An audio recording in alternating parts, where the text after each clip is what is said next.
श्री शिवाय नमस्तुभ्यम। स्वागत है आपका शिव पुराण श्री रुद्र संहिता तृतीय खंड 32वें अध्याय में वशिष्ठ मुनि का उपदेश। ब्रह्मा जी बोले, हे नारद, हिमालय के कहे वचनों को सुनकर महर्षि वशिष्ठ बोले, हे शैलराज, भगवान शंकर इस संपूर्ण जगत के पिता हैं और देवी पार्वती इस जगत की जननी है। शास्त्रों की जानकारी रखने वाला उत्तम मनुष्य वेदों में बताए गए 3 प्रकार के वचनों को जानता है। पहला वचन सुनते ही बड़ा प्रिय लगता है, परंतु वास्तविकता में वह असत्य व अहितकारी होता है। इस प्रकार का कथन हमारा शत्रु ही कह सकता है। दूसरा वचन सुनने में अच्छा नहीं लगता, परंतु उसका परिणाम सुखकारी होता है। तीसरा वचन सुनने में अमृत के समान लगता है तथा वह परिणामतः हित करने वाला होता है। इस प्रकार नीति शास्त्र में किसी बात को कहने के 3 प्रकार बताए गए हैं। आप इन तीनों प्रकारों में किसी तरह का वचन सुनना चाहते हैं, मैं आपकी इच्छा अनुसार ही बात करूंगा। भगवान शंकर सभी देवताओं के स्वामी हैं। उनके पास दिखावटी संपत्ति नहीं है। वे महान योगी हैं और सदैव ज्ञान के महासागर में डूबे रहते हैं। वे ही सबके ईश्वर हैं। गृहस्थ पुरुष राज्य और संपत्ति के स्वामी मनुष्य को ही अपनी पुत्री का वर चुनता है। ऐसा न करके यदि वह किसी दीनहीन को अपनी कन्या ब्याह दे तो उसे कन्या के वध का पाप लगता है। शैलराज, आप शिव स्वरूप को जानते ही नहीं हैं। धनपति कुबेर आपका सेवक है। कुबेर को यहाँ धन की कौन सी कमी है, जो स्वयं सारे संसार की उत्पत्ति, पालन और संहार करते हैं। उन्हें भोजन की भला क्या कमी हो सकती है। ब्रह्मा, विष्णु और रुद्रदेव सभी भगवान शिव का ही रूप हैं। शिवजी से प्रकट हुई प्रकृति अपने अंश में 3 प्रकार की मूर्तियों को धारण करती है। उन्होंने मुख से सरस्वती, वक्ष स्थल से लक्ष्मी एवं अपने तेज से पार्वती को प्रकट किया है। भला उन्हें दुख कैसे हो सकता है। तुम्हारी कन्या तो कल्प कल्प में उनकी पत्नी होती रहती है एवं होती रहेगी। अपनी कन्या सदाशिव को अर्पण कर दो। तुम्हारी कन्या के तपस्या करते समय देवताओं की प्रार्थना पर सदाशिव तुम्हारी कन्या के समीप पहुंचकर उन्हें उनका मनोवांछित वर प्रदान कर चुके हैं। तुम्हारी पुत्री पार्वती के कहे अनुसार शिवजी तुमसे तुम्हारी कन्या का हाथ मांगने के लिए तुम्हारे घर 2 बार पधारे थे, पर तुम उन्हें नहीं पहचान सके।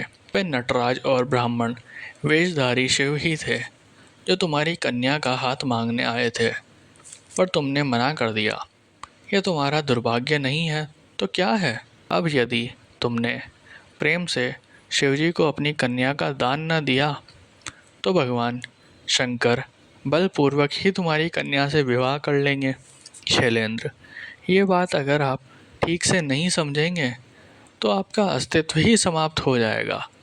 आपको शायद ज्ञात नहीं है कि पूर्व में देवी शिवा ने ही प्रजापति दक्ष की पत्नी के गर्भ से जन्म लिया था और सती के नाम से प्रसिद्ध हुई थी।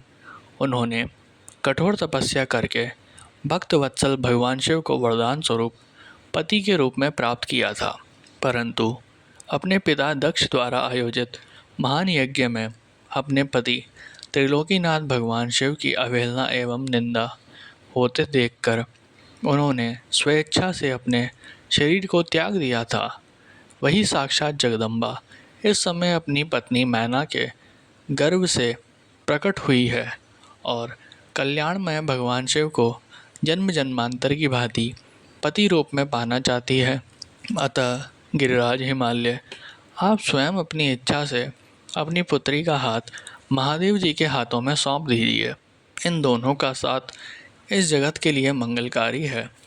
शैलराज, यदि आप स्वेच्छा से शिवजी व देवी पार्वती का विवाह नहीं करेंगे तो पार्वती स्वयं अपने आराध्य भगवान शिव के धाम कैलाश पर्वत चली जाएगी आपकी प्रिय पुत्री पार्वती की इच्छा का सम्मान करते हुए ही भगवान शिव स्वयं आपसे पार्वती का हाथ मांगने के लिए वेश बदलकर आपके घर आए थे, परंतु आपने उनको नहीं पहचाना और अपनी कन्या देने से इनकार कर दिया।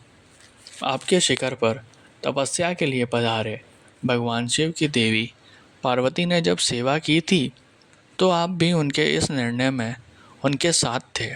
आपकी आज्ञा प्राप्त करके ही देवी पार्वती भगवान शिव को पति रूप में पाने की इच्छा लेकर तपस्या करने हेतु वन में गई थी। उनके इस प्रण और कार्य को आपने सराहा था। फिर आज ऐसा क्या हो गया कि आप अपने ही वचनों से पीछे हट रहे हैं? भगवान शिव ने देवताओं की प्रार्थना स्वीकार करके हम सप्त ऋषियों को और देवी अरुंधति को आपके पास भेजा है। इसलिए हम आपको ये समझाने आए हैं कि आप पार्वती जी का हाथ भगवान शिव के हाथों में दे दें। ऐसा करके आपको बहुत आनंद मिलेगा। भगवान शिव ने तपस्या के पश्चात प्रसन्न होकर देवी पार्वती को ये वरदान दिया है कि वह उनकी पत्नी हो। भगवान शिव परमेश्वर है, उनकी वाणी कदापि असत्य नहीं हो सकती। उनका वरदान अवश्य सत्य सिद्ध होगा। इसलिए हम सप्त ऋषि आपसे ये अनुरोध कर रहे हैं कि आप इस विवाह हेतु प्रसन्नतापूर्वक अपनी स्वीकृति प्रदान करें। ऐसा करके आप अपने परिवार का ही नहीं, समस्त मानवों और देवताओं का कल्याण करेंगे।